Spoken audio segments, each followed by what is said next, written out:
What up? Come dig this pocket with us. Let's go.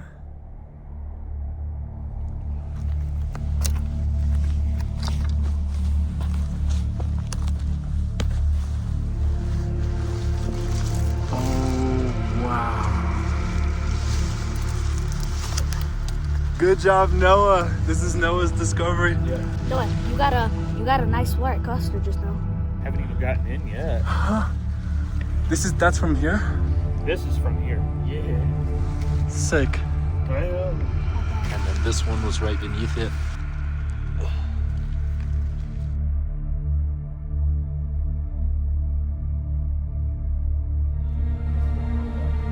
and here it is. Oh, it's a twin. Look at that.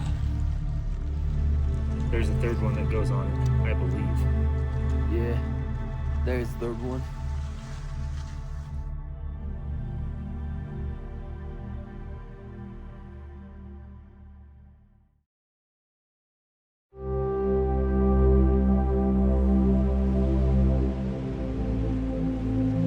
When you look out at a landscape, you see what's left from erosion carving it away for many millions of years.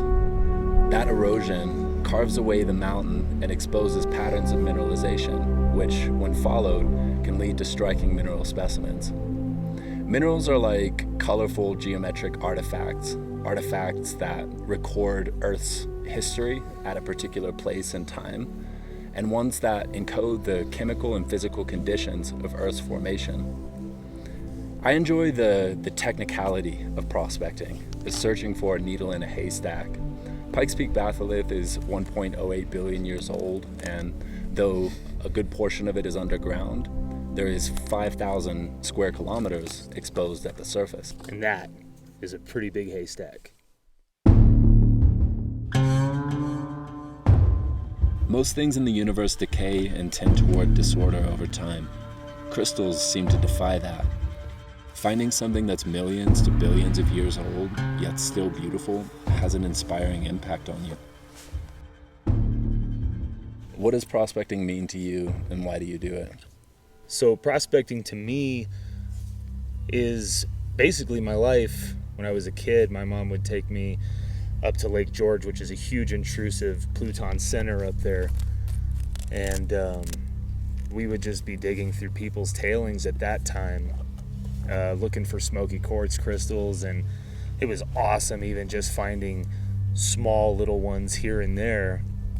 And as I became older, my interest grew, and they aired the Prospector show, and there was just a lot of elements that really got me engaged in the mineral community and making good friendships and really seeing what the ground here is about. We're at Travis's house now, and he's gonna take us through some of his collection. So which pocket is this from? Smoky red. This one's like actually a Manabog twin back here. Scarlet King Smoky. The growth systems in this pocket was pretty phenomenal. This is like big onegite included quartz. Phantom corner fluorites. This is from the steel cube pocket. Right here we're looking at something that's called bastnasite. And these bastnasite crystals are super rare, and the fact that this one is on like a floral spar purple and green fluorite matrix makes it even more exceptional.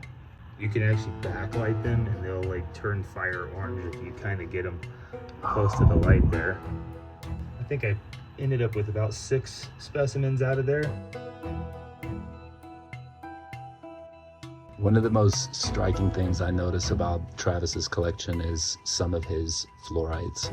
Just phenomenal fluorite that would make most people think it's from China, but nope, he's finding this here in Colorado.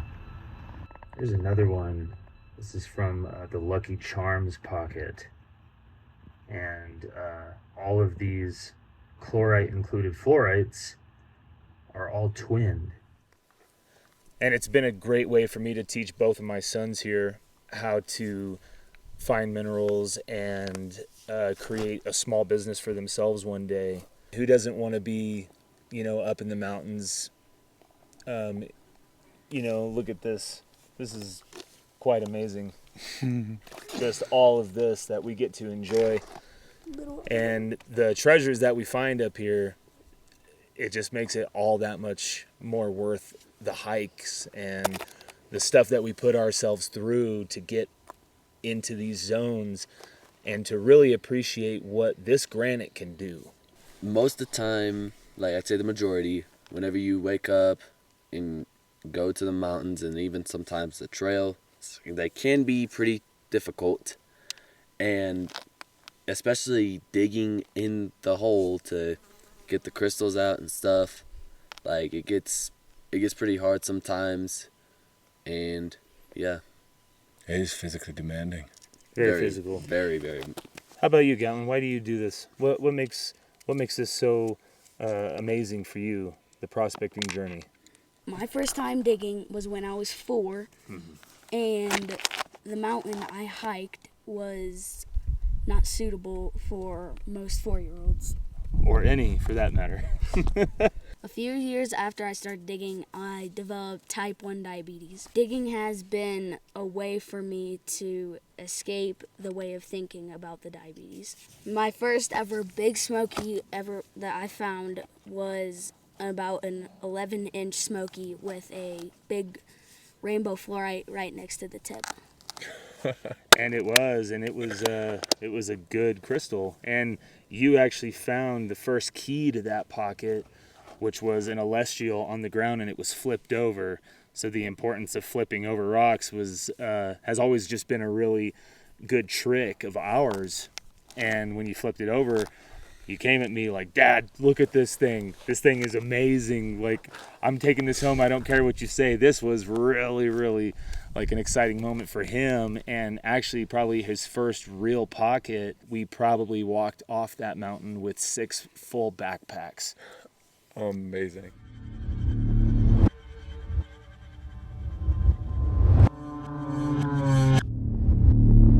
In prospecting, no one will really tell you where to go to find good specimen minerals. It takes a lot of time, energy, and effort to find those productive zones, so they're protected. They're really the secret to getting access is to just go after it and get boots on the ground. Giving specifics to really hot zones can lead to several bad things. I can think of so many instances where I wish I never would have said things to some people just because the minerals were not there anymore and the ground just looks like a war zone. And in many cases, they'll leave the forest looking trashed, which is even worse. If we're going to appreciate these mountains, then it's important that we take care of them as well. That is one thing that we really strive to do because it's most important, not for the wildlife alone, but just for everything. Reclamation is just as important part of the process as the finds, leaving the earth exactly as we found it.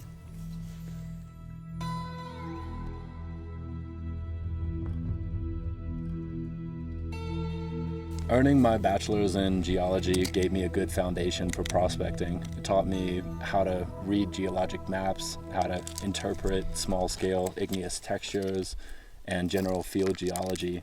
But it's really solo exploration where all those concepts came to life. And I did a lot of self-teaching, actually. So when I became very interested in pegmatites and minerals and how they were forming and where they were forming, there was a good wealth of knowledge on the internet, but there's nothing quite like getting out there and doing it yourself, actually figuring out the ground. Because pegmatite can look different in different areas. And so trying to find the ugliest mountain that I could climb, because I had the drive to go and seek out some of these really tough mountains to climb. Travis is a damn good prospector and one of the best that I know, with over a decade of experience. And with his technical skills of tracking pegmatites and my foundation with geology and exploration, we make a pretty good team. Lately, some of my favorite places to prospect are ones where there's little to no information about the mineral potential. I'll do a 18-kilometer day hike, and this will be an initial survey where I'm visually monitoring for changes along the way, whether that's subtle textural shifts or xenoliths, chemical alteration, or structural deformation. And then it's often later that something clicks, sometimes even in the middle of the night, where I'll get out of bed possessed by some idea or some pattern that I saw. How are the boulders looking? Is there iron staining on these rocks? And this could be 9 kilometers in where a second trip is planned. And this video showcases one of those situations that began in a more remote location. It's 7 a.m. We're meeting at a trailhead, and we have a long journey ahead with 1/10 on the trail and then 9/10 off trail. We're just hiking today. We're gonna find a place to build a campfire. We've got packs full of food, and then tomorrow we're gonna begin prospecting.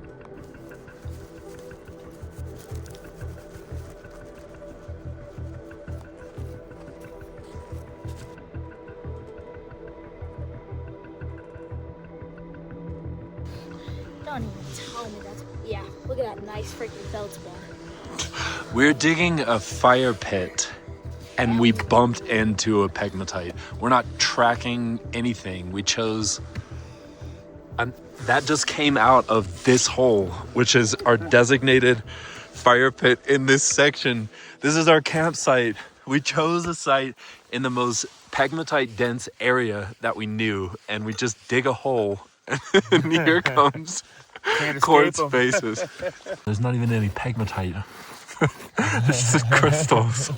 That is a very clear smoky. Ooh, it's also full, I think. Right, it's like a chisel tip. So it's all pegmatite-y right here, but above it is just loose, mobile regolith. That is what the uppermost part of the ground that's not attached to bedrock is called, mobile regolith. And this is looking like a pegmatite down here. It's clean, bro. Look how clean. She's a jet. Oh, I just saw Yeah, something else. it's right there. It's right there. So forget the fire that we were gonna start. There was an ugly rock in the back, and we're dead. We're at the end of our day. We're supposed to be cooking food in this fire pit, and then Travis just like slowly rotates, and then boom, it's a cluster, a beautiful one. I freaking love it. Oh, hey, hold on. What's that? It's hard to predict when the crystals are gonna come out of here. Right, it is though. What are you guys cooking? Oh, we got like some grilled cheese and some steak kebabs going. And cooking it on pegmatite fused uplight fireplace. We have hiked in. We're getting geared up for a big hike tomorrow. Straight off the stew. And then let's just put some steak on there.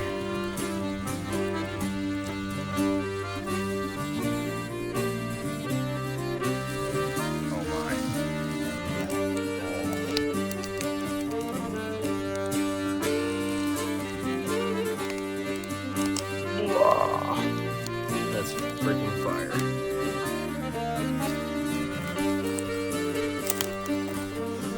Good morning, Colorado. We are headed up the mountain. Just some float, man. We're gonna find out where that stuff come from. And where'd you find that? Right here, right in this grass. So I think maybe down underneath this somewhere we got a good cavity. Let's check it. Oh boy, oh boy, Look. oh boy. Someone dug a pocket here already and they just forgot to take all the crystals. They just left them on the surface. Look at that one. Oh. Okay, so we got a good something going on right here. Wow. Look at all. Oh gosh, dude. This could get dangerous. This could get dangerous, dude. Look at it. Look at that. Look at that. Look at that. And Travis just mentioned that they're slowing down, so we may have a goose chase right around the corner. Some little albite right on that one. Just got a really good freaking fluorite cluster. No. Get out. I just started the video too. Cool. There is so much happening. I know. I was looking at all this back here. Look where these trees are coming out. That's probably a pocket there. Purple corners on this one. And then in this direction, around the corner, the crystals continue a little to the left where there's some soft dirt. Otherwise, they were coming from beneath the boulder. But here, there is more. That's a DT. This whole cove right here is an eroded pegmatite. And over in this direction, we feel like we're honing in on the origin where there's consecutive crystals.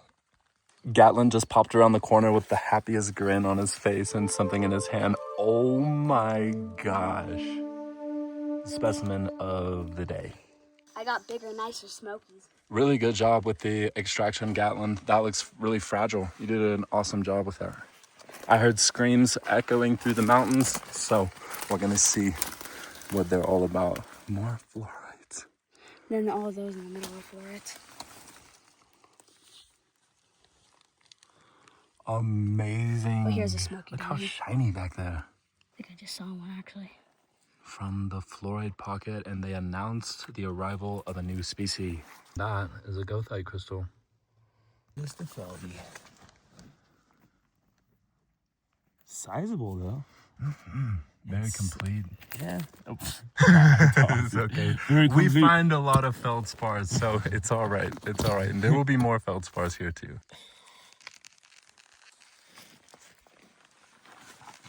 We are on the feldspar layer. And now that we have the origin pinpointed, we are going to move on towards the topaz pocket. Wow, that's cool. Man, I never get to carry snakes.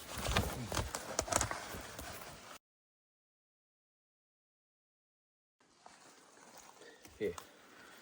See what he does if he goes into. Let's see if This is his little spot, dude.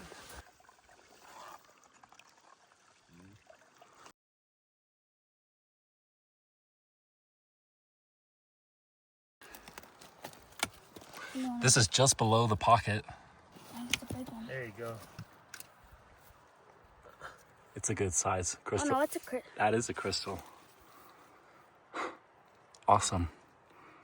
We made it back with Can You Dig It, Colorado today, and we've been finding pockets along the way pretty close to this location. And it took us a day and a half to get here, so I actually spilled the beans. I told all of them that there's topaz here. Hopefully the wall of minerals left in the back has some more topaz and unique surprises along the way. Pocket is here where Gatland is. And I think that this one probably definitely would meet up with this guy. This is just like an extra little vent or something going on in here. I see a babino. That sounds reasonable to me. And then right here we got another peg vein that's kind of shooting down right here. So maybe there's potential for something else going on right here. True. So this could be an expansive feature, and this may just be one of many pockets along it. That is a freaking monster. Double term. It's epic. Like a matrix. That would be the first from this pocket. Oh my goodness. Oh shoot, dude. And this one actually has a topaz tucked away on the backside. Gatlin's working in the pocket, and we are shuttling bags of dirt from the bottom of the pocket and finding a lot of these are pieces of topaz. So we may have some larger ones brewing in the back. Heck yeah. Here, I got a lot of dirt that you guys can have for you.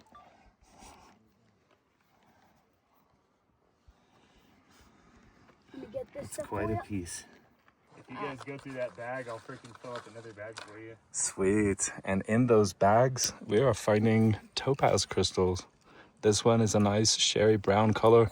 And notice that some of the topaz are actually bicolor as well from this location. So it's not just oxides, but a deep, rich amber saturation as well. New arrivals. Smokies and Bovinos. This is a Carlsbad twin. We've been getting all Bovinos, and now we have a different type of twinning. Gatlin's working in the pocket, and we are going to work on getting another pocket started. And there is some smoky material on this side and pretty dispersed as well. So we'll see if there are any faces on these. Some faces.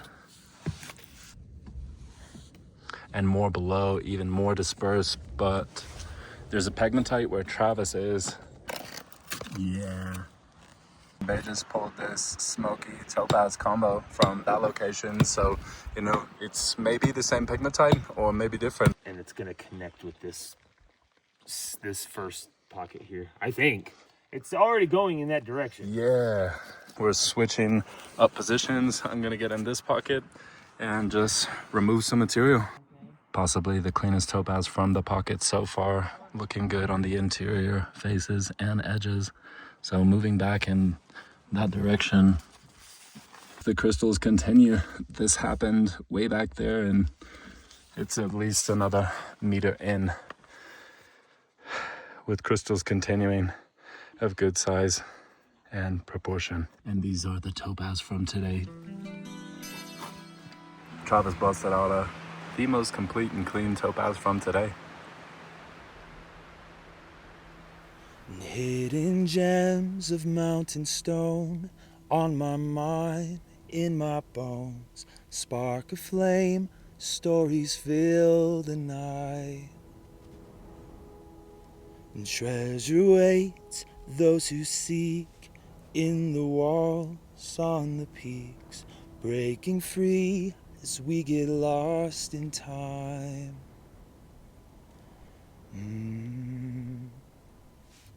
Let me take you where my life is, and high up on the mountain, searching through the darkness, finding all these diamonds. I'm finding all these diamonds. Oh, high up on the mountain, searching through the darkness, finding all these diamonds.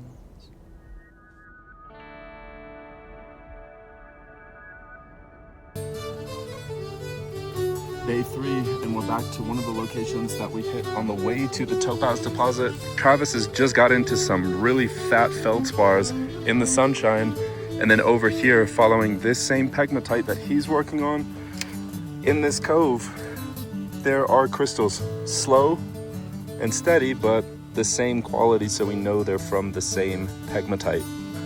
Here it comes. Oh, look at the sidecar action. Gatlin has just found a giant DT Smoky. This is the largest and most complete from the pegmatite over on that side. Here's the goal of what we're working up towards. So there's exposure of pegmatite with big quartz, and that will be the extent. So just screening the rest of this dirt. But meanwhile, I heard Travis and Gatlin say they got that whole big nodule on the top is all fluorite, and it's all crystalline right next. That's a smoky. We're thinking that this pocket may just be getting into the good part. It seems that as we go in, it's getting better with the aesthetics. Fluorite stacks. Oh, look at that fluorite piece. Whoa. Candy castle of yellow and purple fluorites up top. This is a killer combo, dude. Feldspar, there's smokies on it, fluorites on it. Oh, no. Getting nuts. Oh, wow. Okay, I'm glad that you called me over. I had to call you over. I just hope it's full now. Oh gosh, it looks full. Is it? It is beautiful. And it's full. It's a full smoke. Gosh. Neat. A lot of these have fluorites on them. Really great pieces. Whoa. Are those from below? They're from below. Okay. Yeah. Those are sick. Yeah, I know. Yeah, they look clean. They are cleaner.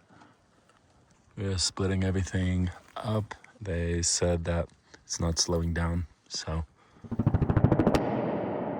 Quick intermission to welcome anyone who's new to my channel, and to anyone who's not new, you'll know that I sneak crystal giveaways into these long format videos. So this is a crystal giveaway for a very full flat of feldspar, fluorite, and smoky quartz crystals from Hobbit holes 1 through 4 of the Shire. To enter this giveaway, type the name of the shape of the fluorite crystal that Gatlin found in Hobbit hole 2, and a comment on the video that I post on the autumn equinox of 2026. And to enter the second giveaway, that one has a rainbow, more electric in the sunshine, with 6 other crystals, fluorites with purple corners, and quartz crystals. That would be the second one found. This one, the key to the pocket that Travis found. It opened the door to the first Hobbit hole. And then this was one of the last smokies to come from Hobbit hole 3. This giveaway you can enter by just writing a comment on this video and put an asterisk at the end, a star at the end of your comment. That lets me know to enter you. And this giveaway will take place 24 hours after the posting of this video. Good luck to everyone. Let's get back to the journey. Gatlin's been working over here. And what have you been up to? Nice. It's all you. Yeah, that is it. We are content and leaving. Oh man, DTs on DTs. Mother Nature bringing that sauce. Coming in hot.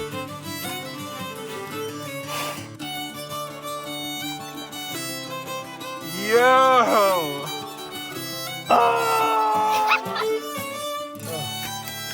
We're gonna start packing.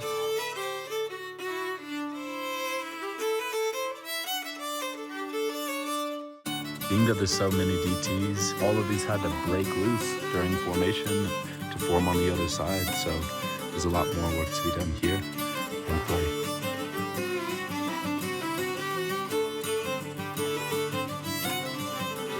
What do you think? We're 20%? Yeah, sure. All right, let's go.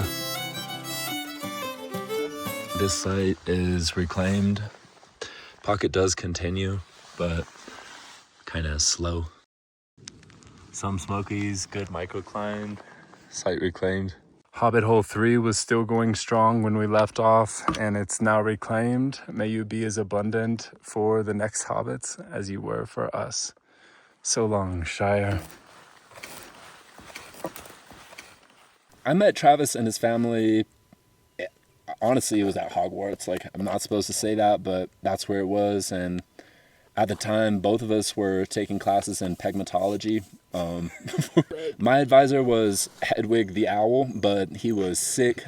Oh. I had, been assigned a secondary advisor, Professor Snape, as the professor of dark arts. That's who I went to learn about smoky quartz crystals. And in the office was Travis and his family, also with Professor Snape. There'll be more bloopers in this than the entire video. All right, here we go. All right, ready? 2, Watch. 1, go. Geometric artifacts that tell us they are woodpeckers. That woodpecker got us right there. Spark a flame. We had a hummingbird, bro. All right. The woodpecker You just was. went right by, dude. Okay, you're breaking the ice. Let's take a break. I think it went pretty well. That was pretty good. I feel Shaking out the amazing. damn butterfly. Okay, let's go one more time. Dude, that's Banging. Pretty big haystack. Yes, that was good. Okay, part 1 is done. Say what's on your mind. There's a lot you could say. But my ass is getting numb, so hurry up. I'm gonna go check up there. No, you ain't doing none of that right now. I'm not trying to. It's all good. This is Now that ant right there, he bites you. Here we go. Here we go. Here we go. Here we go. Everything. Uh, Okay. Okay. 3, 2.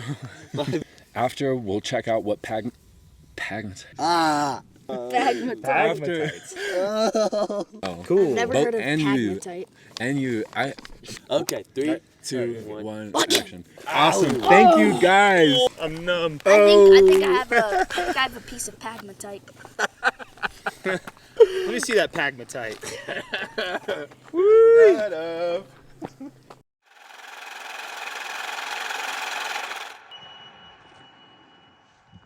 Pretty good.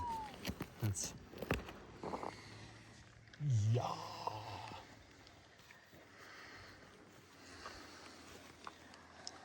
He's so very nice. And a double term.